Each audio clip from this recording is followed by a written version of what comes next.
خب بسم الله الرحمن الرحیم.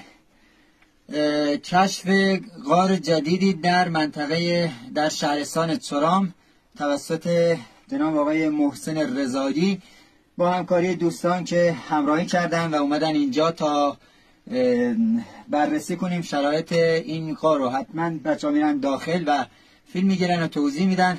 آقای دهقان، آقای عسکری و آقای رضایی، جناب آقای حسنی و آقای تقی‌پور بعدم حسینی. ورودی غاری هستش که تازه کشف شده در تنگه سیاه و دوستان همین لحظه وارد میشن. امروز 16 بهمن 1402 هستش. این غار اصلا تا الان توسط کسی کشف نشده و بررسی نشده. ورودیشون میبینید در جای خطرناکم هست که پرتگاه بلندی داره. با همراهی دوستان وارد میشیم و از داخلش براتون توضیحات رو مفصل میدیم. یا علی روم خیلی مواظبه دوستان، خیلی. درود درود درود. بفهم مواظبه دوستان، خیلی مواظبه. باشه خیلی. برای چیکار برید. درود نره و بچه هم نرم با پرویسی نور بزنید. این غار بسیار زیبا با قندیل های بزرگ و به تعداد زیاد هستش. شاید حدود 15 متر ارتفاع غار هستش. من از این ور میرم. طول مسیر اصلا نور به انتها نمیرسه.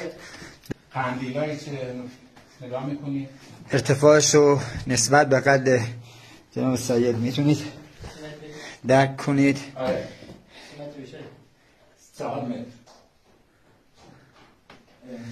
دوستان رفتن جلو. از زیبایی های خلقت رو اینجا مشاهده کنید. میرم. باش از این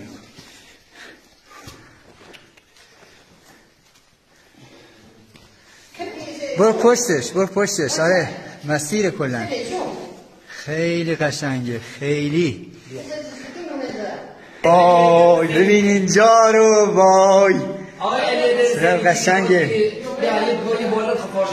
خیلی قشنگه.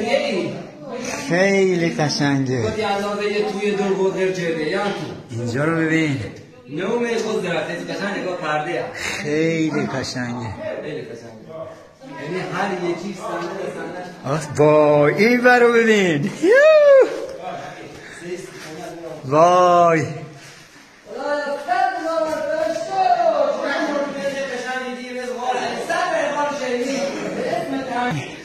من از ابتدای ورودم دارم فیلم میگیرم. خب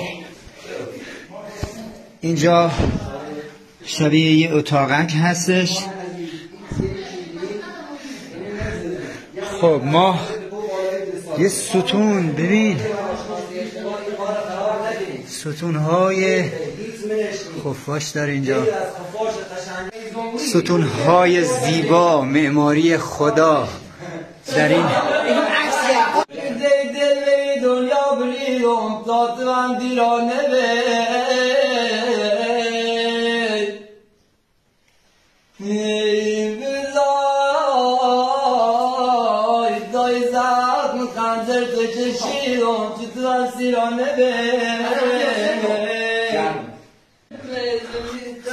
خب دوستان ما به انتهای غار رسیدیم.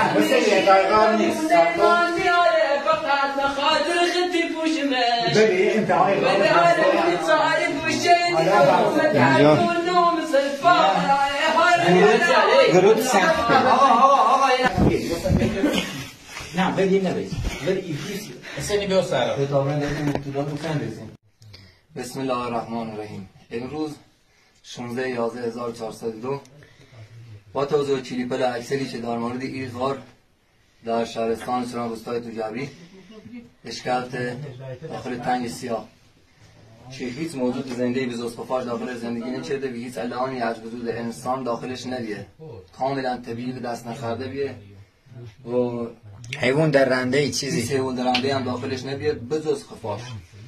طولش حداقل 200 متر تا 200 تقریبا بین 200 تا 250 متر، عرضش جابجایی داره، یه جاش 10 متر یه جاش 15 متر، سقفش حداقل از 5 متر شروع یابو تا 15 متر. قندیله قشنگی داره، حداقل شاید مال باله بگم 2000 سالی طوری و چی بخواد درست ساقه.